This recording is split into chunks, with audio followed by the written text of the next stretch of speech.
Bismillahirrahmanirrahim. Assalamualaikum warahmatullahi wabarakatuh. Alhamdulillah, alhamdulillahirabbil alamin. Semoga para pemirsa, para subscriber, para penonton semua dimanapun Anda berada, selamat Hari Raya Idul Adha ya. Terima kasih. Jazakumullahu khairan.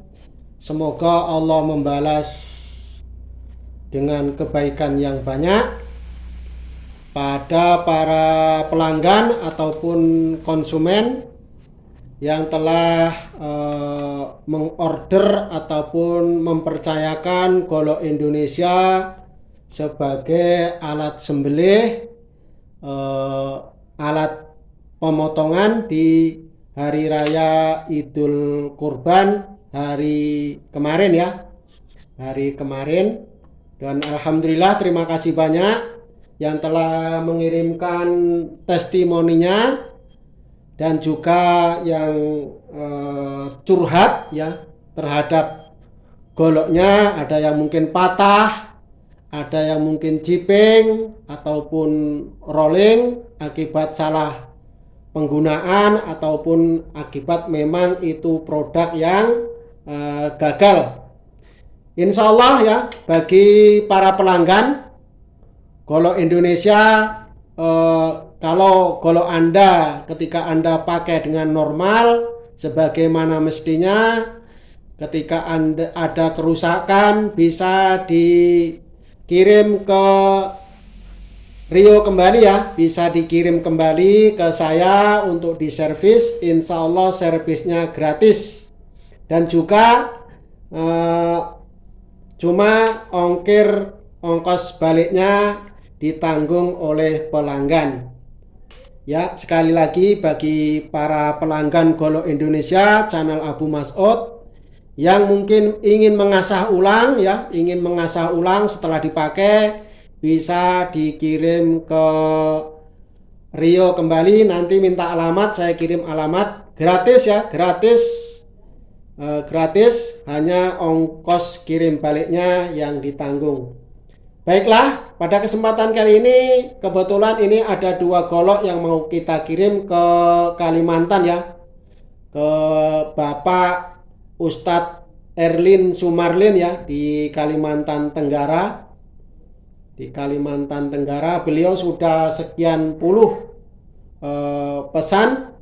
Nah ini insya Allah mau dikirim ya. Ada 2 bilah, yaitu bilah baja L6 ataupun X Barsinso merek Oregon Kanada full tang, juga baja per Land Rover ya, per Jeep Land Rover Inggris.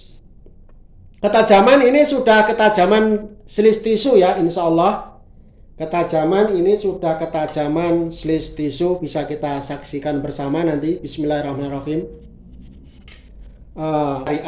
Menurut syariat yang saya yakini, ketika di dalam menyembelih, sembelihan yang ihsan, sembelihan yang terbaik adalah sembelihan yang menggunakan alat sembelih ataupun golok setajam-tajam alat sembelih ya, setajam-tajam alat sembelih dan secepat mungkin proses penyembelihannya ya. Dan standar kerja nasional Indonesia standar minimal ya, standar minimal. Berarti kalau ada minimal ada maksimal ya. Kalau ada minimal berarti ada maksimal. Pemerintah kita menerapkan ataupun memberi standar ketajaman sebuah alat sembelih, sebuah golok itu minimal sudah mampu mengeslis kertas. Minimal ya. Ini berarti standar minimal dia sudah mampu mengeslis kertas secara halus. Ya, kalau sudah mampu mengeslis kertas dengan lancar berarti dia sudah layak untuk sembelih. Ini standar minimal. Kalau ingin Lebih bagus berarti ada standar yang lebih tinggi, yaitu standar menengah dan standar maksimal. Standar menengah itu minimal bisa, ini menurut versi saya ya, menurut versi saya, standar menengah itu bisa selis plastik, itu sudah oke ya, sudah sangat jos. Kalau ingin lebih bagus lagi, lebih tajam lagi berarti lebih bagus, karena memang perintah syariat adalah setajam-tajam alat sembelih ya. Dan kalau saya standar saya insya Allah kita buat bisa selis tisu. Kita buat bisa selis tisu. Karena menurut saya ketajaman yang maksimal adalah ketajaman yang bisa selis tisu ataupun mungkin bisa selis kapas ya, bisa selis tisu ataupun mungkin bisa selis kapas menurut standar saya. Jadi ketajaman itu bertingkat-tingkat ya, bertingkat-tingkat.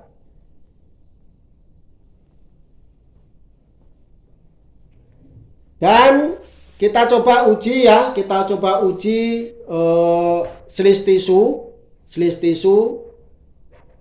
Kita coba uji selis tisu, apakah memang benar ketajamannya sudah bisa selis tisu. Ya. Seperti ini ketajaman yang maksimal menurut saya, menurut versi saya ya. Dan alhamdulillah para pelanggan ataupun para konsumen tidak ada yang mengeluh bahwa ketajaman selis tisu itu licin di leher hewan kurban ya. Ini sebagai bantahan ataupun sebagai sanggahan bagi orang-orang yang mengatakan selis tisu itu licin di leher. Walhamdulillah tidak ada yang komplain bahwa segolok dari saya yang selis tisu itu licin di leher. Kalau menurut analisa saya, kenapa bisa licin? Itu dipengaruhi oleh bevelnya ya, dipengaruhi oleh bevelnya. Jadi bukan karena ketajaman selis tisu, namun karena bentuk bevelnya. Ketika licin itu mungkin bevelnya konveks ya. Jadi terhambat oleh bentuk bevelnya yang konveks, tidak mempunyai sudut geometris yang membentuk huruf V. Ya. Kalau golok sembelih itu semakin tipis itu semakin tajam, betul ya. Semakin tipis semakin tajam, semakin kecil sudut asah dia akan semakin tajam. Semakin kecil sudut asah, kekuatan bilahnya otomatis juga semakin berkurang. Nah, ini yang betul. Kalau semakin tipis itu semakin berkurang kekuatan bilahnya, kekuatan dari geseknya ataupun kekuatan dari tok benturannya itu betul. Namun karena kalau dibilang licin, nah ini perlu dikoreksi bagaimana analisanya. Ya. Jadi licin atau tidak itu tergantung dari pertama sudut asahannya ataupun bentuk bevelnya. Kalau dia bentuk bevelnya itu cembung ya, sudut asahnya besar, sudut asalnya tinggi ataupun besar, itu mempengaruhi proses penetrasi ataupun proses pengoyakan pada leher hewan kurban. Ya. Juga ada yang memberi contoh ya, begini. Cara mengetes golok ya, cara mengetes golok dengan tisu kemudian diiriskan di sini ya. Ada yang memberi contoh ya, demikian. Ini sangat berbahaya ya, jangan ditiru. Sangat berbahaya, jangan ditiru. Ini kalau kena senggol sedikit oleh orang yang ada di sekitar kita, bisa tangan kita yang koyak. Ya. ini tidak safety, terpaksa kita beri sanggahan karena memang itu membahayakan ya. Kalau memang benar-benar ingin menselis tisu ataupun menguji golok sebelum dilakukan penyembelihan, bisa dengan kertas. Bisa diseliskan dengan kertas begini ketika Anda ingin menguji kekuatan goloknya. Bila diuji kertas, atau bisa ditempelkan di kuku, namun ini kurang maksimal ya, karena tidak semua nanti mana ada yang ciping tidak ketahuan kalau dengan kuku. Ada dengan mengesli ataupun mencukur bulu rambut. Ini kalau ingin mengetes ketajaman golok di lapangan. Jadi jangan sampai seperti tadi tisu digulungkan kemudian diiris begini ya, dengan posisi tangan di bawahnya. Nah, ini sangat-sangat berbahaya kalau tersenggol oleh orang-orang yang berkeliaran di sekitar kita, karena di lapangan itu rame. Nah, itu bisa berbahaya. Itu bisa berbahaya. Nah, demikian. Sekali lagi terima kasih bagi para pelanggan ataupun konsumen yang telah mempercayakan Golok Indonesia. Semoga bisa membantu kelancaran proses sembelih menyembelih. Dan mohon diperhatikan ya, sekali lagi, supaya golok sembelih kita awet ya. Supaya golok sembelih kita awet, pertama gunakan sesuai fungsinya. Gunakan sesuai karakter goloknya. Golok dibuat untuk sembelih, hanya khusus untuk sembelih saja. Ya. Jadi jangan percaya ataupun omongan para maker ataupun para seller golok multifungsi. Ya, saya tidak setuju ya. Mungkin silahkan bagi yang ingin sharing. Karena kalau golok multifungsi itu semuanya menjadi serba tanggung. Golok kalau multifungsi semua serba tanggung. Golok tebas gunakan untuk tebas saja. Golok sembelih gunakan untuk sembelih saja. Golok dengan spek tebas ketika Anda gunakan untuk sembelih pasti akan terhambat proses penetrasinya, proses pengoyakannya. Karena memang dibuat speknya biasanya kalau untuk tebas itu mempunyai konveks ya, ataupun sudut asahnya besar supaya kuat untuk tebas-tebas. Apalagi golok cacah tulang dipakai untuk sembelih, itu sangat-sangat tidak direkomendasikan ataupun bahkan akan menyiksa sekali hewan kurban.